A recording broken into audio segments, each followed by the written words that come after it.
Richter, but I know they're explicitly not allowed. Exactly. Together. So yeah, I guess Ken and Ryu just don't fall under that stipulation in the rule set. So we're gonna see Yeti with a team full of zoners, Mega Man to start things off. That's his tried and true, his best character, and then he's got Pac-Man and Snake in the back. Meanwhile, Hazmatt, half the time or 2/3 of the time we're gonna be seeing this man scrapping in your face. The other is gonna be completely the opposite, playing on the other side of the screen with Richter or with Simon. It seems as though, like, combined between either of the two Shotos, that Ryu's kind of more of the zony character. His fireball's a little bit better, and his aggression, he doesn't have those like long-lasting combo strings that Ken does. But the difference is that we're seeing actually Ken like in the middle of the lineup, it looks like. Yeah, very interesting call. Yeah. I guess just sandwiching him in between and saving Ken, his best character, for the anchor. Hazmatt, though, holding on to a bit of a lead here, looking quite good. He did play Ryu in Smash 4 a lot, as well as Bayonetta, so he's got a lot of familiarity with the character, and he's a big third strike head, too. FGC boys out here. It seems as though we're already having a little bit of trouble getting back to ledge, and that is the problem in this matchup. A good edge guard there by Yeti. That back you're going to snuff out stock one. Yeah, if you can edge guard the Shotos, man, it's really, really hard for them because they just have so many exploitable moves. Tatsu especially leaves you wide open. So you see Hazmatt not falling back on that at all. He wants to just get back with Shoryu, focus dash, etc. Now, though, got Simon Belmont in the mix. He picked him instead of Richter specifically for Yeti's Snake because his holy water will detonate the grenades. Exactly. Fire damage versus the aura damage. And that it doesn't really play that much of a role in a lot of matchups, but that's good character knowledge there, recognizing that if you have to make the choice, make sure that you can have something to interact with those explosives. Yeah, and good player knowledge, too, because, of course, they double blind to start. So Hazmatt, suspecting that Yeti would throw Snake into the mix, might as well just use Simon instead of Richter. Probably not going to see, like, Olimar or anything, right? God, where Richter would be worse off or better off. Either way, though, Yeti starting to build this lead as he's got Hazmatt on the edge. It's a situation in which both the Belmonts and the Shotos really struggle. It's interesting. They have a lot of similar strengths and weaknesses. That's why you see a lot of people play both. Very true, and that sneaky aerial right there just preventing Richter from actually snapping the ledge, but immediate conversion off of Ken to take that stock. So, yeah, answering back right away, but the anchor is going to need to put in some effort here. Yeti leading with his main, Hazmatt keeping the main in the back pocket for number 3, so can he make this comeback, though, becomes the question. Yeah, and Pac-Man, a character that would probably catch a lot of people off guard, but not Hazmatt. He's got Laid in his region, of course, Le Chef Pac himself, and also Kiwi down in Connecticut, but I don't know how frequently they play. Either way, this is probably going to be where Hazmatt looks strongest because we see his best character versus, I'd say, arguably Yeti's least practiced of the 3, and also in a comfortable matchup. Though I do want to say that it feels like it might be a comfortable matchup insofar as Hazmatt understands what he needs to do, but I don't really feel like it favors the Shotos in this one. Pac-Man just, he has such a strong keep-away game, and he just never needs to hit forward. Sit behind that hydrant and demand you to answer me. Yeah, the zoners are really good against Shotos overall, but wow, calling the jump out super hard. Hazmatt with the raw Shoryu going to bring this to a last stock situation. Snake, one of those characters that kind of just blows up if you hit him properly.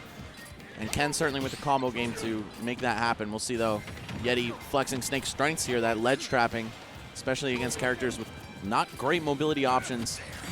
And then he forgot about the C4 planted on that platform, the Snake special. You can stand or get up if you want. I'm at center stage. I can't pressure you. Oh, wait.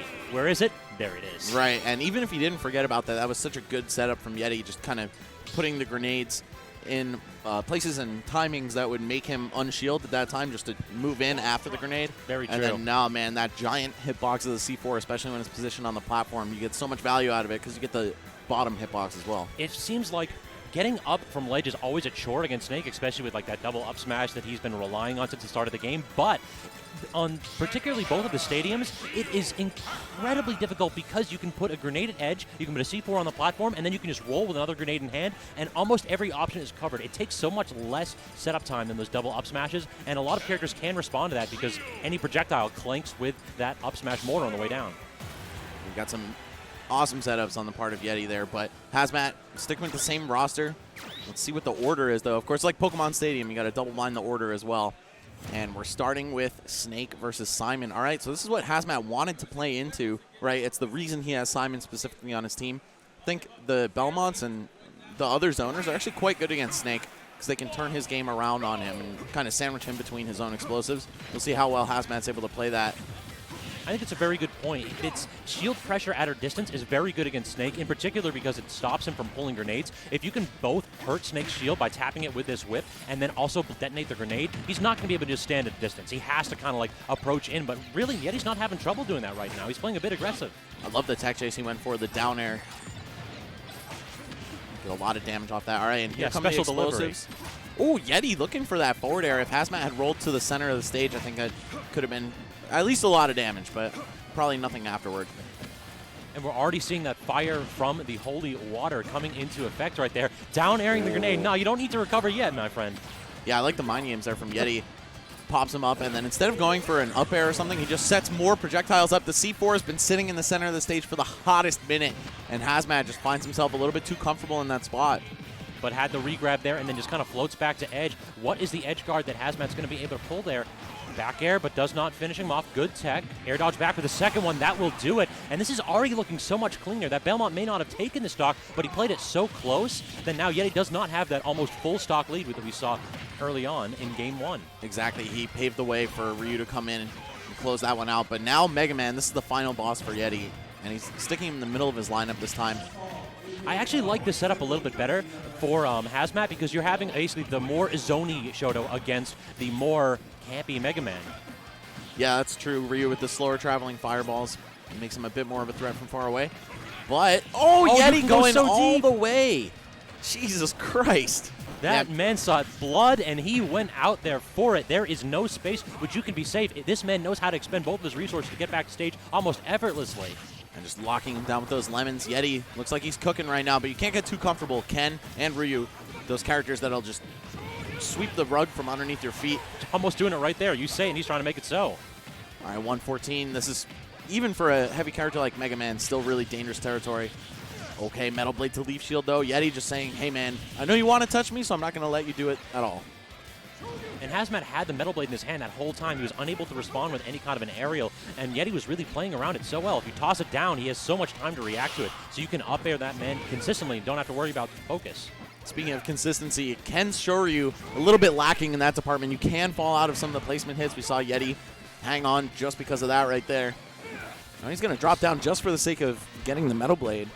And that was a regrab, but even so, Hazmatt was unable to pressure him. Phenomenal projectile play by Yeti at edge, giving him ability to get back up just about for free. Reading that roll in, and now Tatsu's gone. Double jump, but cannot get the forward air to clash. And just kind of pulling the trigger now. He's swinging wild a wee bit. I like the attempt, though. Cancel the back air directly into Shoryu, just in case Yeti got a little hasty on the punish, but just not in the right direction.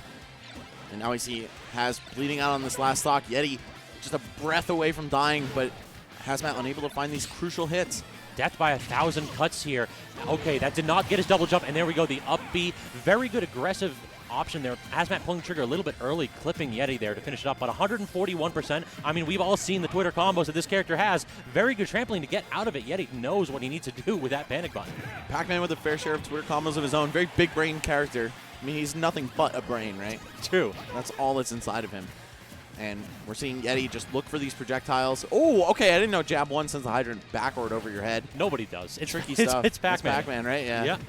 You learn something new every time you see this character play. Oh, was that a shield poke, or did he drop shield to try to parry? Hard call right there. We're going to have to check the tapes, but does Pac-Man have a kill throw? Yeah, from cross stage, I know back throw is his strongest, but probably wouldn't have done the job. Oh, no, and apple. It took him off the ground he was standing on, the hydrant. He was standing on it. That is not safe, son. Standing on top of the explosive payload. That was so tricky by Yeti. He's like, all right, yeah, I like what you're doing right there, but too bad you're not going to be able to block if you're in the air.